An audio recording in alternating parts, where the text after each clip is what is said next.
Thank you, Anthony. Hey, Tricia, how you doing? I'm good. Hey, Robin, how are you? I've been looking forward to this for a long time. And before I say anything about your spectacular book, it was so wonderful to reread the introduction in fact, I got the audiobook because listen, you read it. It's just beautiful. And he Okay. reminded me of how close we were growing up without even knowing each other. We lived 12 blocks away in the exact same period of time. Isn't that insane? I know. It's It's right vividly between Broadway and Amsterdam, you know? right. Like you're on Were you 145th, 155th, right? I was 157th. I mean, right, right, 157. 157. Right. I Exactly. was But school, 145. So yeah, that's right. 12 blocks. Right. Crazy. right. That It is was, it was, unbelievable. and We had to it have was a passed each other in some kind of oh, candy store or something. I'm sure I saw you. In fact, we start naming all the little stores around there. Um, but what was also interesting about rereading that was just like knowing that neighborhood and knowing how it changed. Mm, I could really grasp how you're thinking about systems even at age 7, 8 years old, like right around the time before you leave in 1970, go uptown. So I really appreciated that. mm. The other thing I just wanted to say too was I've known you for a very long time, uh, and I think a lot of listeners may not realize just how much of meta racism really did have its roots in the work you're doing on Black noise. I mean, Right. people forget that so much of Black noise is about what were the conditions in the South Bronx, the Cross Bronx Expressway you write about, the sort of organized abandonment, I mean, all that divestiture in the Right. city had so much to do with the art and the conditions of making that art. And you cared about that in a way. Yeah. So congratulations, it's such a fantastic book. Um, and one other thing I wanted to uh, mention, well, no, well, I'll save that. So there are three meta effects: containment, extraction, punishment. And usually, as you show with your examples, sometimes all three are in play, Right. which gives the meta racism impact. And what's amazing is that those three Yeah. can apply to the entire history of Black people, you I know. know. And I want to anticipate Mm, uh, one critique, which I think people will misunderstand, is that is some people may think that there's a fourth meta effect, which is uh-huh. the dislocation. But what I would Mhm. argue, and tell me if I'm wrong about this, the dislocation really is a form of containment, That's right. and a form of extraction. So you think about Extraction. how Right.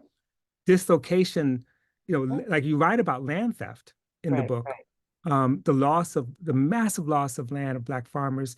Hmm. Gentrification is a form of dislocation Right. and extraction, and Mm, labor migration is a form of dislocation and extraction. right. Right. And same thing, with mass incarceration. That is totally containment and Right. dislocation And extraction and and punishment. extraction. Right. Exactly. So can we So, talk a little bit about that? Like, you know, yeah. how are you thinking about maybe the way in which dislocation and these Yeah. other elements kind of work together? Yeah. Yeah. Um, you know, Yeah. Yeah. No, that's really good. And I thought a lot about dislocation and its relationship to the other three. Before I go into that depth, let me just help people with this notion of meta racism. Only I hate starting there already because I want to just jump in too. But I mhm, figure people think it means just like a lot, right, like right. a big a lot of racism, and that's not it at all. As as I'm hoping to articulate, a meta racism is a phrase that describes the meta effects of a system that produces racism.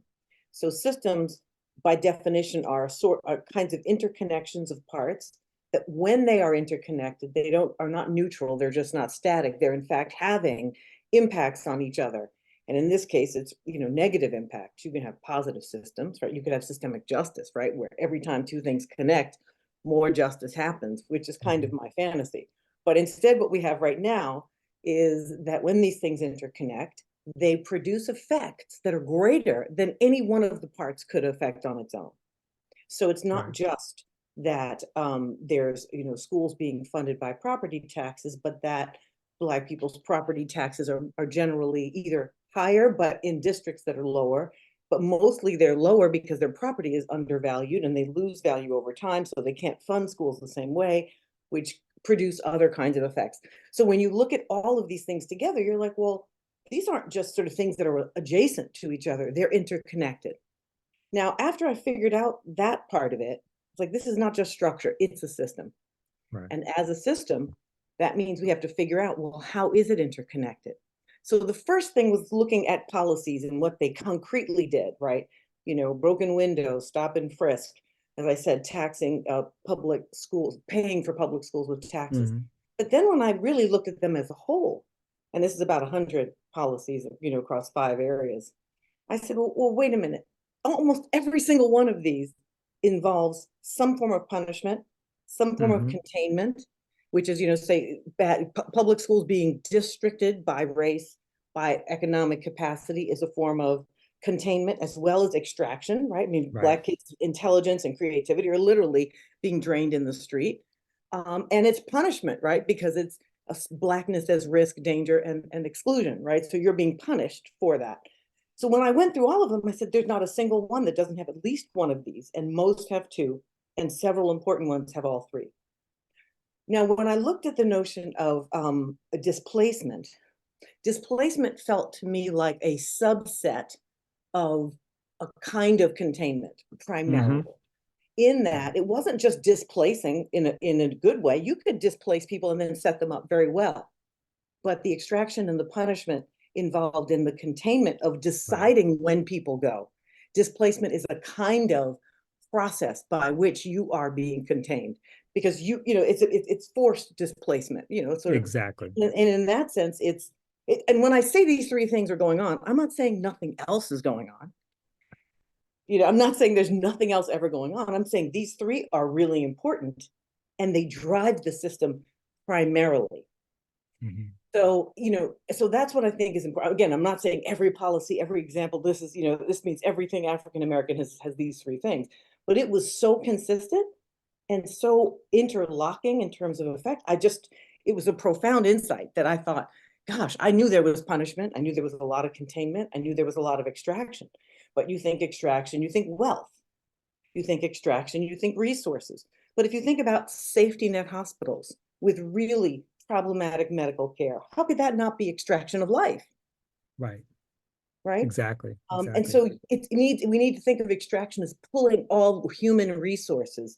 We think of containment, about the containment of our vision, our sense of understanding, right? Not just our physical containment. And punishment can be any number of things, right? Not just Right. mass incarceration. So it freed me up to think about this as, I mean, it was also more depressing, like it wasn't bad enough before, but it was also freed me up to understand that there's something, the policies are not the point. The policies are a mechanism for Right. producing those 3 effects. Exactly. And the three case studies you include Trayvon Martin, Kelly Williams Buller, Mhm. and Michael Brown. These are not cases that where all of these elements would be like visible on surface. In fact, you revealed so much I didn't know about some of these cases. Why did you pick these 3? Yeah. Well, I had a few criteria. One was cases everybody would know, they would have a familiarity with. Trayvon is really seminal for this whole period, right? He's the sort of, the point of, origin in the sense of this post, 2010, 2012 era of a dramatic expansion of the set of problems, and Black Lives Matter, that, and then Mike Brown being very important for that, and Ferguson. So some of it was the seminal quality, the timing, the fact that everyone knew who it was, and the fact that they got lots of attention and lots of storytelling, Right. but no one had really looked at them in these really systemic ways. So I thought it would be you can't have a story nobody knows because then they have Right. no investment in that version of effects. you're basically going to have people telling you that George Zimmerman's a racist. That's why it happened. I'm like, well, he was in trouble long before that. Trayvon Martin was in a whole lot of trouble, even if he'd stayed in his mom's neighborhood. So Right. being able to rewrite the known or the misunderstood was very important. Kelley was really important to me, first of all, because there was a lot of, I wanted to talk about someone who did not get killed, because I think it's Hmm. important to remember that people live through this process. It's not, in fact, that's the bulk of everybody. Right. The ones we lose visibly are really a very small percentage of the people who are impacted in such a profound way. I wanted a woman because the gendered nature of systemic racism is very important, right? Fear and threat that was so critical to Trayvon, and the fact that he could never use stand your ground as a defense if he had lived, because nobody would believe that he could be afraid of someone more than they would be afraid of him. Same thing Hmm. with Michael Brown, right? That's a different problem for women. They're not stand your ground. They're criminals. They're bad mothers. They're fundamentally trying to rip off the system. The whole welfare queen phenomenon, the notion of imagining Black culture as consistently um, self-destructive and looking for a handout was a critical theme in a variety of stories, but I wanted it from a woman's experience and perspective. Hmm. And I thought a lot of people really they got a lot of energy about it because they knew they had gone to other district schools. I mean, half of the Black Right. middle class responded in the newspapers, about like, hey, I went to that school out of district. I went to, and it was like, well, it's the only way you made it. So I thought that would also be resonant, and then to retell it as well. So it was really about resonance, relevance, and awareness, and the ability to capture this time period. Right, right. I mean, the irony, of course, is and not ironic, but it makes perfect sense that someone like Marissa Alexander, for whom the standing ground laws do affect, of course, everything you wrote about the way it operates for Black people versus white people applies directly to Marissa Alexander. And the amazing thing is that, and she's a woman, Mhm. she's the one, That's right. That's true. in terms of That's gender, true. she is Yeah, that's a domestic stand your ground case. Yeah, that makes exactly, sense, actually. That's a very nice, exactly. but yeah, part of it too is, again, having lots of sources, because I want to be able to Mhm. tell, you really have to have a lot of information to tell both versions. Right, And so a little bit of it was knowability. And I didn't right, think that case was gonna do as much for me as the others, really, because I'm trying to right, use reality to also picture something that is invisible to people. right. But that's a Exactly. good No, choice. I Maybe, love no, your I love the cases can be choices you added, made. Oh no, no, no. yeah. No, I I love mean, the choice. future In fact, editions. see, but this is what's so beautiful about the book. And by the way, every time I say the book is beautiful, that means you have to buy it. Everyone who's watching, like you have to go like every time, go on your local um Bookstore, website. Anyway, website. so here's the thing. Uh as I read through it, I could see the application. So in other words, there are many moments in which I could sort of see the way in which the same principle, the same methodology Mhm, works. One of the things that these cases all have in common, which I thought was really striking, was of course, and this is why we know about them, they were all adjudicated through the court system.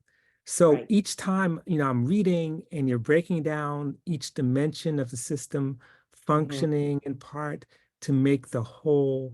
And I kept thinking to myself, how come the lawyers didn't do this? In other words, you're relitigating all these cases mhm. with such overwhelming evidence.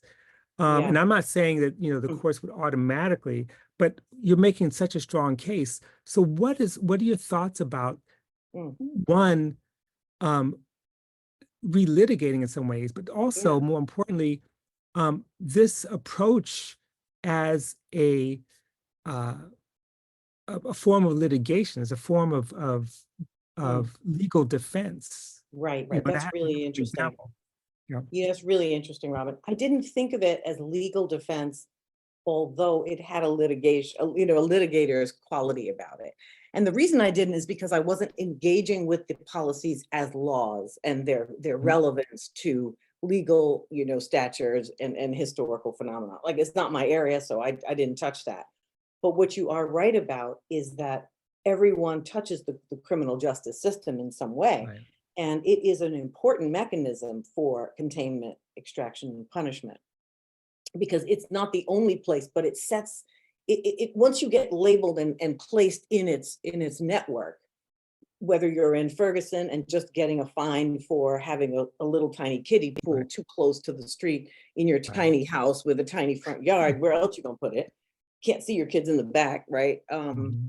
So, that is not really a legal context, but they turn it into one. So it's both about noticing that people are being constantly legally labeled, right, as criminal or deficient, or only owing a fine, and then all of a sudden the fine becomes something you can get a bench warrant for, right? So this way that the legal system can control your space so profoundly was going throughout the whole thing. I hadn't really thought of it that way, because I really wanted to talk about how policies that seem like they have nothing to do with punishment or nothing to do with the law end up, working so effectively to sort of ensnare people. But that's a really, I'm gonna have to think about that. Well, it reminded me of something. I'm just going to share a little story with you.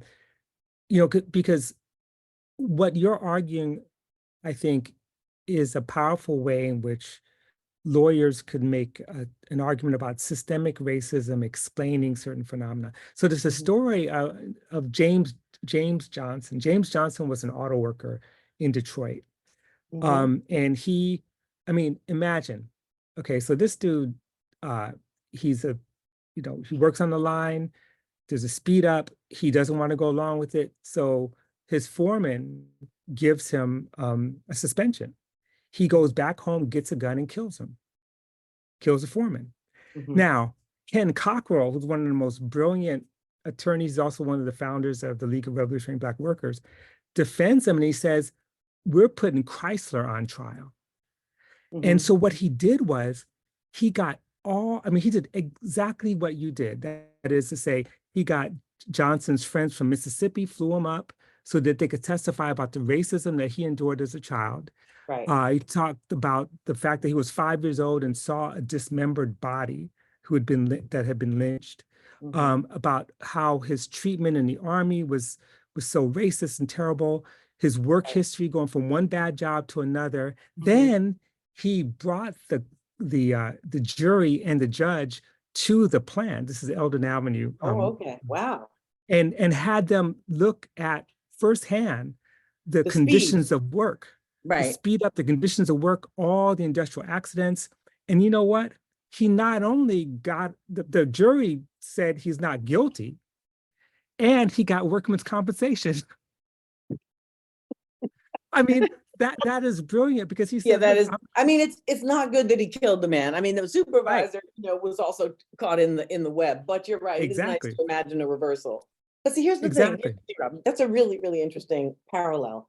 But there's also a huge set of differences, right? Because, well, before I tell you the differences, because now I'm doing like 12 Robin Kelleys in my head. I'm like, blah, blah, blah. So what happened, I think, very much after the 60s was that when, people who were not happy with this level of sort of using society as the backdrop for justifying certain, behaviors, or even explaining the conditions under which they take place, that's when racism gets to be narrower and narrower as an idea. So you go from saying that society can be organized in a way to produce racist outcomes for whole classes of people, whole groups of people, to, and the burden of proof that it wasn't going on was on the company or was on the police force, right? To a circumstance where racism gets smaller and smaller, with personal behavior, individually exercised or interpersonally exercised. And that now the burden of proof is on the person who has been wronged, right? So that shift was very much part of the strategy, right? So that was an era when there was still the possibility of first of all, a jury that would respond that way, because that's also been districted out. And then there's, the fact that, you can't make a case like that. You just can't make a case. In fact, the lawyers for Trayvon and Mike Brown said, told the various witnesses, do not mention race. You cannot mention race. If you mention race, this whole thing's over. So everyone could have sympathy for Trayvon. They could have sympathy for Mike Brown, as long as they were just race-free victims. That's the ideological transformation that has happened so effectively over the past 40 years. that, you know, Black people are constantly Black without being able to say it, Right. right? Without Like being able to Obama. say anything about, yeah. And even when he mentioned Trayvon looked Right. like, Exactly. I they know. just about threw him out. I'm like, why was that such a big deal? What did you think Obama looked like? Like, Right. who are you seeing, right? So it's a remarkable, very effective transformation. So that's one of the reasons why I took this approach to say, look, Right. let's talk about how the stories, the way we talk about race, renders this network of forces completely invisible. And those networks of forces, sometimes they operate completely, you know, invisibly even now, right? They could be impacting us right this minute. Right. Other times we see them happen, but we all assume it's a one bad apple. And then we tell stories that make that true. And this piece I didn't spend a lot of time on, but I think is really important, that it becomes the story about how we as multiracial people agree that this horrible thing was horrible, right? We Mm-hmm. all say, Mm-hmm. look, you know, this, you know, Eric Garner, you know, George Floyd, you know, Rakia, everybody, this should not have ever happened. It was horrible. It Right. was terrifying. Sandra Bland, how could this happen? You know, she just, you know, why did she get, what happened in jail, right? What is going on? And so we bond on that across race, but the price for that bonding is the Right. complete erasure of the fact that this is happening all the time without that level of extreme violence and against our you know, against our so-called values. And if you raise it, then that ruins the unity, that separates us. So that's the Mm-hmm. price for that unity. And I think it's too high. I Right. think it's too high. Right. Right. Yeah. Could you imagine? And part of what you're arguing too is that, you know, systemic racism is something that must be dismantled, and we'll get to what that means. But it's something that we all should have an investment in dismantling. You know, in other words, Right. we should, you know, that shouldn't be a debate, and yet it always is a debate precisely because we're supposed to be colorblind. Right. Which reminds me of something else. Speaking of ideological, one of the things I really appreciated too about the book is, and if we could talk about this, is the way that you include the ideological and cultural aspects of representations as part of systemic racism. Because, you know, Right. what happens sometimes that people will mistake ideology as kind of soft power and Right. therefore not systemic, but then treat concrete policies, legislation as like the real system. But you show how they work dynamically. Right. And I think about like you said, the welfare queen image, the Racial Black profiling. masculinity, racial Hmm. profiling, the fact the Yeah. teenage as grown man, um, Hmm. all that stuff. So can you talk about that, especially since it Yeah. brings us back to your ongoing, actually, earlier cultural work. Yeah. Yeah. So, you know, it is really it's and I guess I have been struggling or been curious about how to explain this for a long, long time. You're really right to connect it to Black noise in ways that I think might be hard for people to see because they think one's about music and pop culture and one is not at all about that. But I think at the core of it is really trying to find a way to explain the complex weight and experience and major forces that bear on Black people's lives after the civil rights movement, which is the Mm-hmm. era where we began wandering around Harlem and then so on, you know, and forth to our various other locations around the world, Right. meet in the Bronx and so on. So that period, right, where things were supposed to be over, right, and there was so Mm-hmm. much enthusiasm about and real opportunity. It wasn't just enthusiasm that is just slowly choked out and lied about and denied. And then you have so much policy that is really designed to destroy not just Black people, but I'm talking specifically about us here. And that is at the heart of what I want to get at. Like, what does this experience really create when, you know, in people both on Right. the good side and on the bad side? And what are the ways that we can really get people to truly understand it? You know, before we had these cell phones with cameras and everything, you remember very well, Mm-hmm. before even Rodney King, right? That was kind Right. of the first time you had, like, it wasn't our own videos, like that man must have Right. had a Right. camera about this big. But Yeah. nobody believed anybody. You could tell Right. people for days if you lived in any of these Black urban communities that this is how the police act, this is how other people act, this is what, you know, this is going on all the time. Nobody believed anybody from the community. Do you remember that? I just remember that being an Oh ongoing thing. yeah. So you just stopped telling Right. them, right? And then when we get these cameras, now all of a sudden People are like, well, wait a minute, that's weird. What happened again? North Carolina, so and so and so and so. And then it's like, well, how do we explain this? So that's when the stories got even more and more Right. individual, right? Because the repercussion of these stories, the accumulation was getting greater and greater. So for me, it's about understanding that the paradigms, which is really all ideology is a sort of a paradigm for understanding things that are going on in the world, that they shape what you can and can't see, and they encourage you to focus on things from the perspective that the ideology is driven to help you focus on. That's good, bad, or indifferent. I'm making no pejorative or supportive claims about any ideology there, but that's what you end up having. That's why ultimately systems are really about a paradigm shift. You have to see the information around you, starting with a different set of assumptions, and also being aware that you had a set of assumptions that were driving your previous understanding. In some way. And so that's really at the heart of that. And I've always been really interested in that. I mean, in some ways, Robin, I wish I had the, time and energy to do a cultural version of this kind of thing, really mash them together more, but I had to unpack this. Felt to me like it had to have its own space. Right. Like if I had film culture and expressive culture in here, it just would have been too messy and too complicated. But I'm really but I saw culture in there. Maybe well, it I was saw in it. there, but I mean as the primary story. But tell me what you saw. It was there. No, what I saw, which was really important, is just the role of representation. Oh yeah, I mean, this is the thing. I meant Black culture. I meant Black expressive culture. Yeah. Black.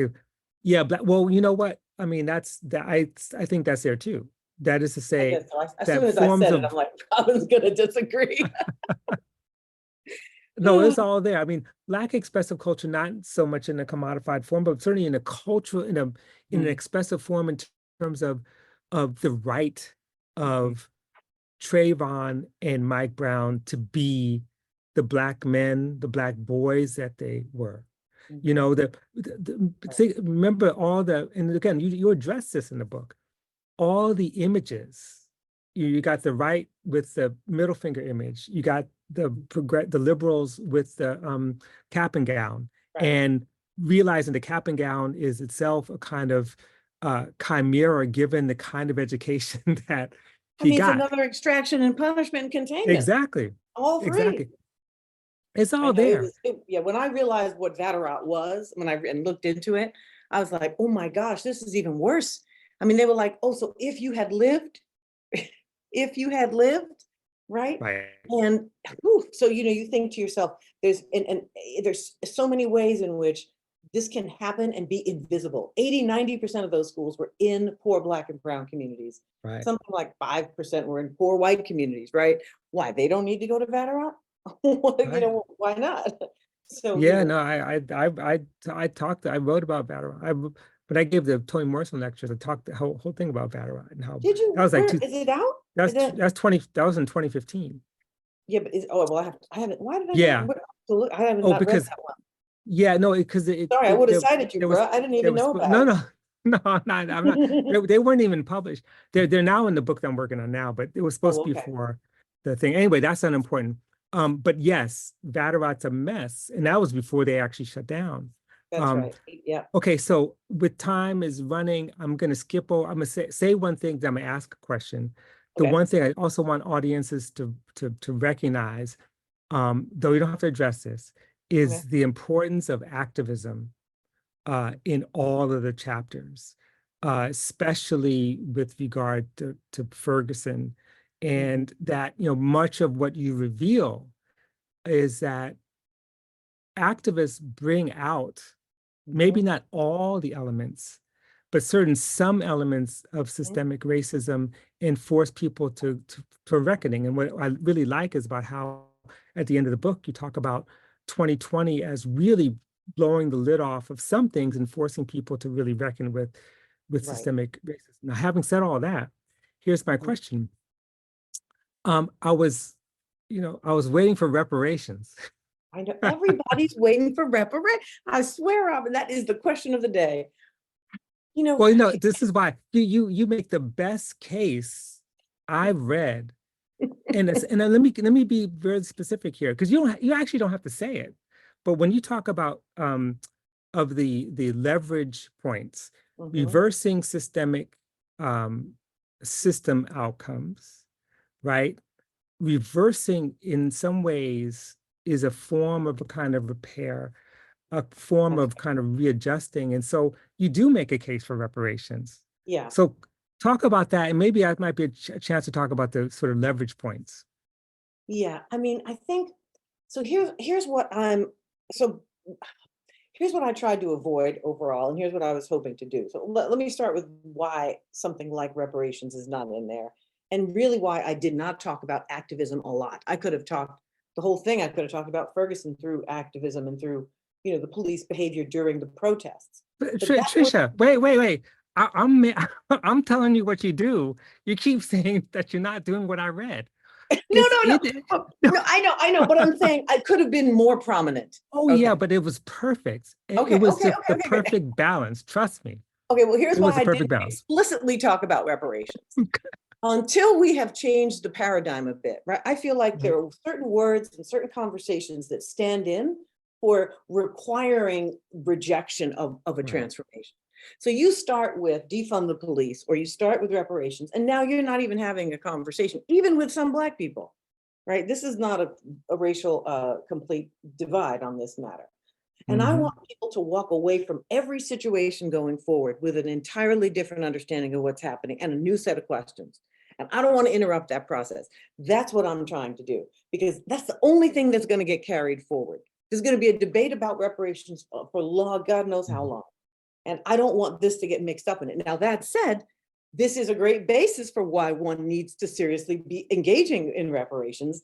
And the more people who can see things this way with this paradigm, the Hmm. easier it will be for there to be greater unity about the need for some kind of interlocking, mutually reinforcing alternative, the opposite of what's been created. Right. So we can't, and it means that we can't look at one policy at a time. It's not just going to be about more social workers. It's not going to be about better teachers. It's not going to be about better test scores. It's not going to be about the SAT. It's not going to be, basically, all of that is wrong. And if you Right. continue to do that, to think that you're going to solve the health problem by getting a couple of better doctors and maybe another urgent care and a mobile unit, then you're Hmm. not really dealing with what you have created here. Right. So that's what I'm really hoping to do. Now, how do we respond to that, right? I mean, is any model of reparations that you feel is a good one able to do the thing I'm aiming for? I Right. don't I don't have much experience with that, right? And I don't want to tell people what they ought to do with this. I want them to first, they got to see it. I mean, I really feel very much like a teacher. I'm like, well, hold on, y'all want to read the last chapter. I need you to walk with me through the book. Right. Right. Yeah, devil's in the details. Yeah, exactly. But Definitely. but but I think another way to think about this, and then we're going to open up for questions, is that you don't have to use the language of reparations Right. to talk about this, the language of reversing A debt that systemic, is owed. the debt that's Right. owed, reversing those systemic system outcomes, because extraction doesn't just go in the toilet. Extraction is a transfer, right? So it's a transfer, whether it's a Right. transfer to the state, transfer of wealth to individuals. That's It's, right. and I'm not talking about a retransfer back. It's Yeah, rethinking the whole system. And I think that's right. that's what you do really well.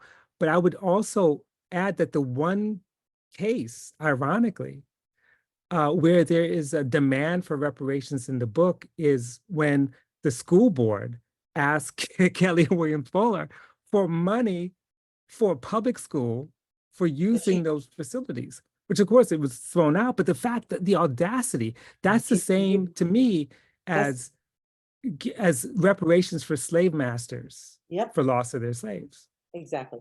And of course, it's the opting out. It's the realization that the Ohio Supreme Court said you can send your children to any school in the state of Ohio you want. You want to drive 6 hours a day, sleep while they're in school, and bring them home. That's your business. But then, Right. of course, the very rich with the best schools, with all the resources, opt out and pay the state. They rather pay the state than have anybody who they don't want in their district.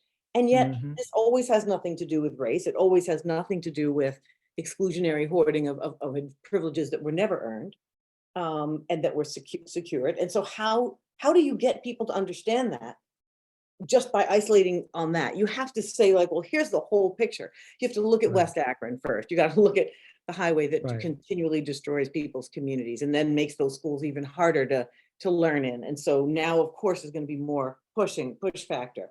And why shouldn't people want to go to the best schools Right. that they're available to them when the Supreme Court has made this judgment? So you look at the tricky ways, you know, the ones that say, remember when during the transfer policy with Mike Brown in that chapter, and the parents Right. were like, maybe we'll just start school really early.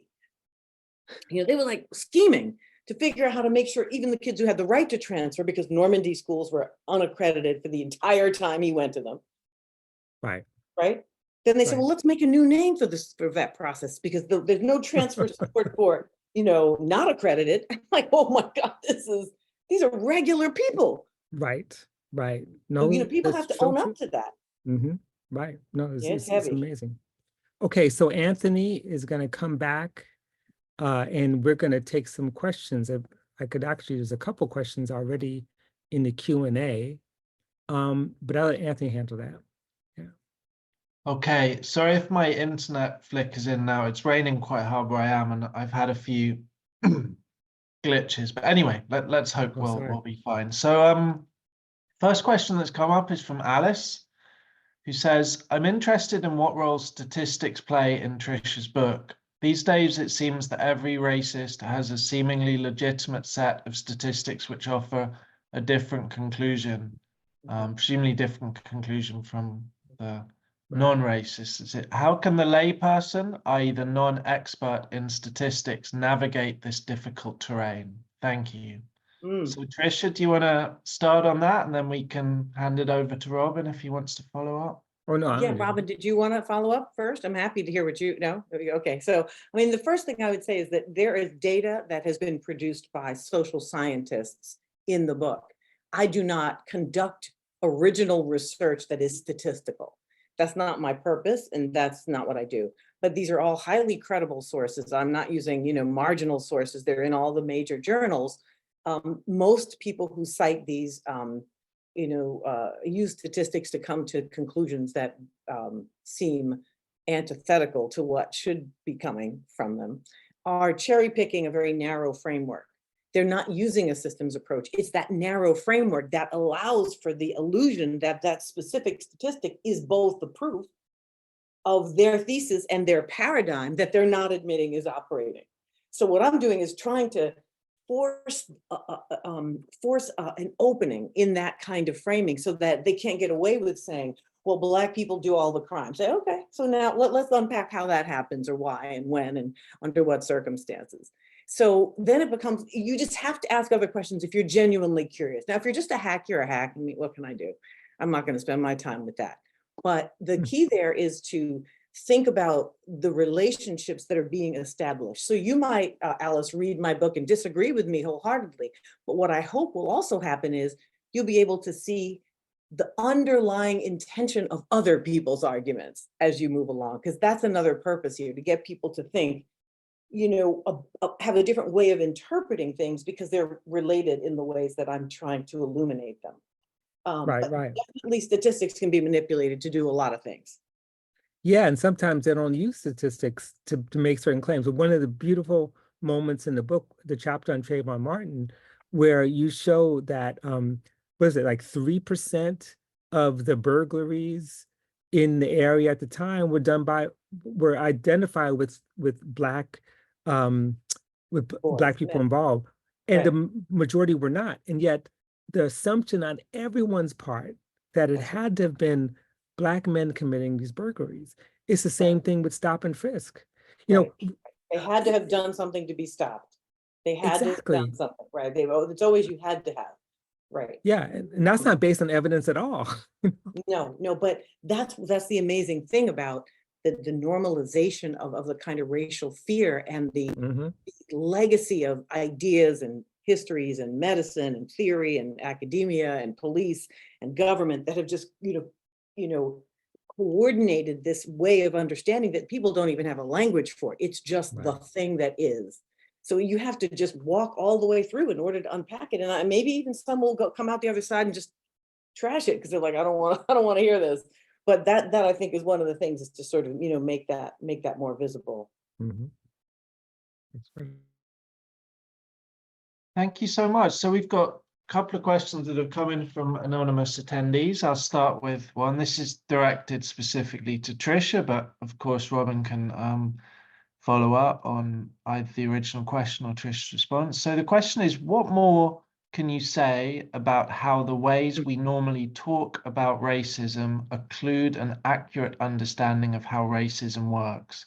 How do your case studies show us a different way to, quote, read these stories?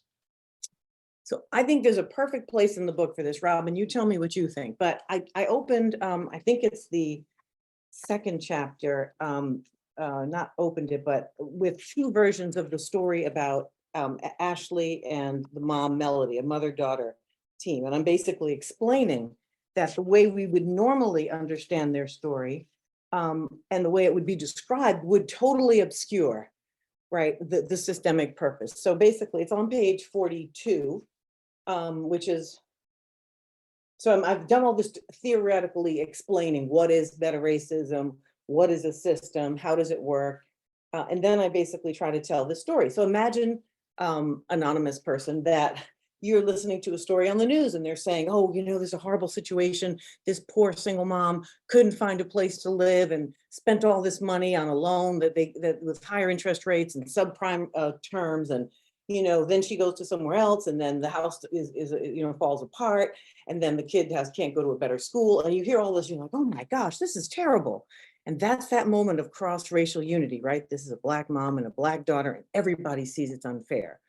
But then you tell that same story and explain why she was in those conditions and how much more likely she was to have all of those things happen because she was Black.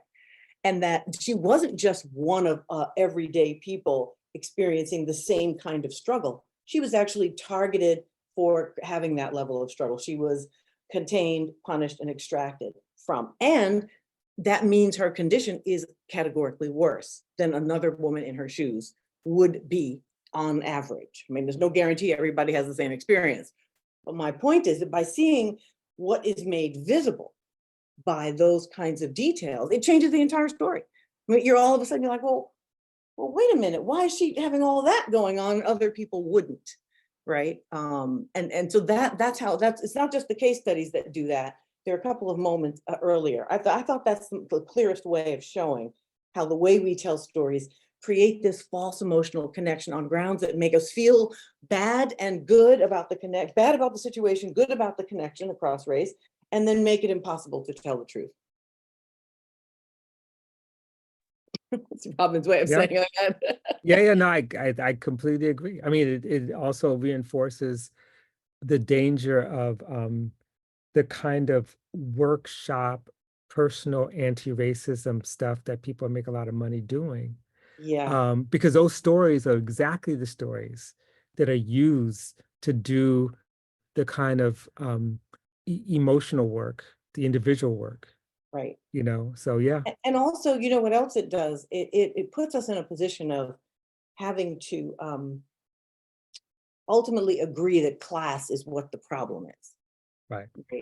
And class is a critical factor, but class is not equivalent to race. And you can't understand the working of race if you refuse to see it as both connected to but independent from. And it has its own effects across class. Of course, they're different, but it's not a matter of just class. But those kinds of stories do that. They're like, well, single moms and poor women have these, sexism. It's class. It's like, yeah, those things are true, but Black women were targeted for subprime loans.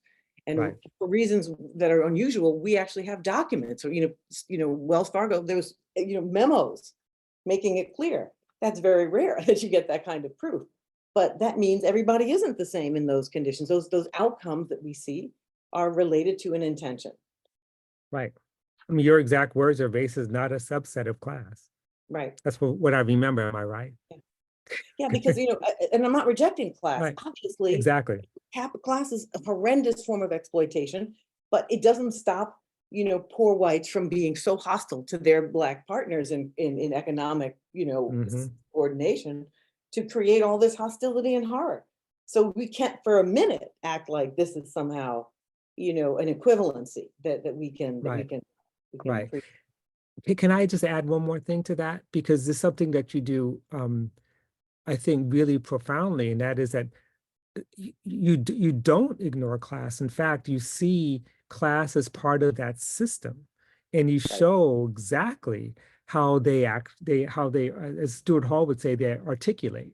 You know how they articulate it, and I think that's really, really powerful because this debate about race versus class is kind of useless. You Yeah, know, it really is. It's and really it's anti-system. it You is. know, But it's also a way of hiding race, right? Mhm. Because you know, it's not people saying race and class. I'm like, okay, that's interesting. Now we can add some things and see what's happening. It's just saying that the only thing that makes Black people's experience what it is economic Right. subordination. He's like, well, there's a whole lot that's been happening that doesn't immediately do that, right? And sometimes it's just hostility that Black people have anything, you Right. know, whether it took anything from you or not. But yeah, I didn't, again, I wanted to mention it without it overshadowing the other stuff, but I knew it would come up. I knew someone was going to Mhm. ask me. I said, I better put this in here now. You sort of defensive writing. You're like, well, let's just get that clear. Awesome. So the next question, also from an anonymous attendee, who says, you touched on color blindness. This idea has evolved quite rapidly in the past decade. Please, can you give me a sense of where it is at? Is it currently seen as a naive ideal, the kind of thing that white people cannot really achieve despite their best efforts? Robin, can you give me your sense of that? I'd love to hear from you first, because I just want, you know, we're going back and forth. Don't worry, I'll take up more. I'll have more to say. I just want to hear what you would say. Well, you know, I come back. I mean, and I think you make this point as well. Um, you know, David Theo Goldberg made a really, I think, profound argument that colorblindness is a kind of racism, by its denialism, you know. And so I don't think it's something to sort of overcome. It is an ideology, you know, it is part of the structure. And Right. as you show in the book and as you talked about, it becomes more and more effective as a way of foreclosing any discussion Right. of race and racism. And the amazing thing is that what we're seeing now, and you say this actually at the beginning in the introduction, what we're seeing now is the passage of legislation, which is denying the right to actually to say out loud It's that these unbelievable. things work. You know, Right. and which is evidence that, you know, that is an ideology that is actually relatively fragile, because you wouldn't have to have all this Right. infrastructure, this Right. legal and juridical and you know, ideological infrastructure to be able to support it. Right. Right. Anyway. Right. That's a really good point. In fact, you know, what I was thinking while you were talking was, you know, well, um, if it's if the category of race is such a impossibility, why is it that gender is not also a category that is divisive and based in illegitimate claims, right? Because you know, all this DEI attack, nobody, you can't, you can admit on gender all you want. It's not even in the discussion. I think that is Unless it's trans. yes, but I'm talking Right. right, but that's not, but it's not written into the language that they're using. Yes, they're Right. coming at that through a different angle, not through the race, not through the civil rights legislation, right? Right. But you're right, of course, the trans and the queer community in general, but I'm talking about saying you need more or less. I mean, you know, and you Right. can't even categorize, right? You can't even ask for it. There's no sense you can't say that word in the same way you can't now, you just can't even, DEI is supposed to be, you know what their new saying is about it. Didn't, what is it? Of course, now I can't think of it. I mean, like we call it one thing, but there's sort of a right-wing version, you know, where they turn it into something horrible, like didn't earn it. That's what it is. Oh, okay. You know, didn't earn it. Interesting. So, you know, it's always that same narrative. So for me, here's the thing about color blindness. Right. It has multiple legacies. You know, it has liberal versions, it has conservative versions, it has anti-Black versions, and it has fantastical "we shall overcome, join hands in the brother and sisterhood" legacies. So it's not one thing, and it's not just that only there's one version now and there was one before. I think that it is, I don't know if you know Shannon, goodness, her book is called Good White People. Shannon Sullivan. It's a really interesting feminist philosophy of race. And she talks about what it means for what kind of whiteness do whites have access to after the sort of exposure of our sort of Ku Klux Klan type legacy, right? That there was so much shame about being associated and being embedded in society with that kind of practice being so predominant, that when whites had to really step away from that as a part of whiteness, where do they have to go? What's the other type of whiteness? So they go to colorblindness because they figure if they see color, then they're just going to be, they'll be shunted back into this world. It's a real issue. What is the alternative to a kind of, to a normalized white racism as an identity? So if colorblindness is the only place to go, then you're going to hang on to that for dear life because you don't have any, it's not anti-racist, right? You just don't see color. Right. So part of it is really, the more you educate people about how race works, right? It's a construction, we create it, we revise it, we don't revise it, depending on the situation. That then people start thinking, oh, I have choices, I have ways I can be in here. I don't have to be this way, that way, or the other way. That's why they don't want any books in the libraries about any of this, right? Because then you'll really start thinking carefully. But that to me is the most important part of colorblindness, is that when it's aggressive, it's a way of making sure that civil rights agendas for creating racial equity are stymied. But when it's liberal, it's not always that. Everybody who thinks colorblindness is helpful, they're not all doing that specifically. And I think it's important to realize that we need to figure out how to make these identities, as fluid as they actually are. Much more fluid than we think. All right, we have, I think there's one Q in the Q&A or one. Right, there's one last one. Is it possible to get your analysis in front of the lawyers litigating against today's reactionary litigation, arguing for colorblindness? It's funny you should say that. I met some attorneys just last week on this book tour, and they were looking for ways to argue against the attacks using a systems approach. So they came to the talk and took the book home, or several copies, whatever they wanted, to really think about how we might be able to regroup. And I was like, hey, look, you call me anytime you want. If I could help with that, I would feel like I would truly be done. I'd be able to go retire in somewhere pretty. But to me, it was very important for them to be like, okay, we can't do what we used to do. Right. We just can't. We got to do something else. We got to look around, see what's possible. So I hope so, Stephanie. Yeah, see, I told you, litigation. Yeah, it's interesting. I mean, what I see, the way I saw this was like, the whole basis of the attack is the foundation of it is that there is no systemic racism. You can't make any of the other arguments that are being made if you have proof that there's a system operating, producing significant disparities based on race. You can't do so, and that doesn't mean my book does that perfectly. It just means that if what I'm saying is true, then you have to deal with that. You can't simply say, you can't talk about race anymore because it doesn't matter, because there's all this proof that it does. So it's going to be really interesting to see how, because George Floyd and Black Lives Matter really brought the systems argument without a systems detail, right? They brought a systems principle to bear. Okay, we have another question. Yeah, I think, is our time up? Is that right? Or can we do another one? Anthony, you're the boss. I mean, officially it's up, and I know, Robin, that you're looking forward to put your feet up with a nice cup of tea, but I guess I'll just gloss the question very quickly. Oh yeah, go. Tricia, do you know much about Charles Mills's work, The Racial Contract, and do you see any similarities with your work? I didn't think about him when I was writing this specifically, but certainly it plays a role. And the notion of I mean, thinking systemically is about thinking about the racial rules, the contracts for what can and cannot be done. So his work is very similar. But the thing is, I think why I got so double down on systems is that it really forces the conversation into a level of precision. You can't just say it's built in. You have to actually show how things are connected.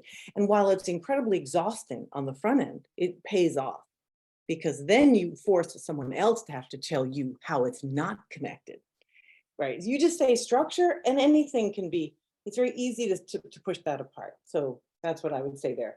And I won't say anymore because I appreciate you, Robin, so much for making time to talk with me well, about I this just have book. to I just have to say one thing, just Yes, because sure, of course. I what was you trying to just get you. said, I know, I gotta go to sleep.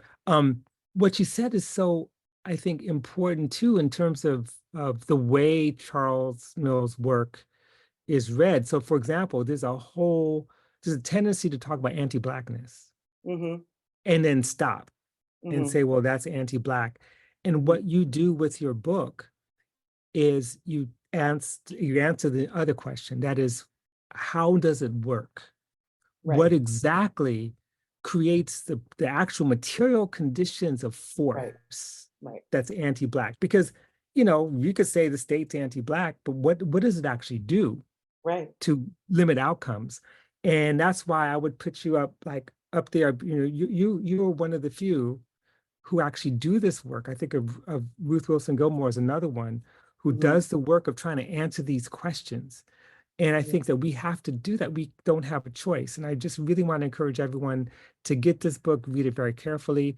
It is that guide that Andre suggested you write. I mean, you've succeeded in doing it, and congratulations. This is wonderful.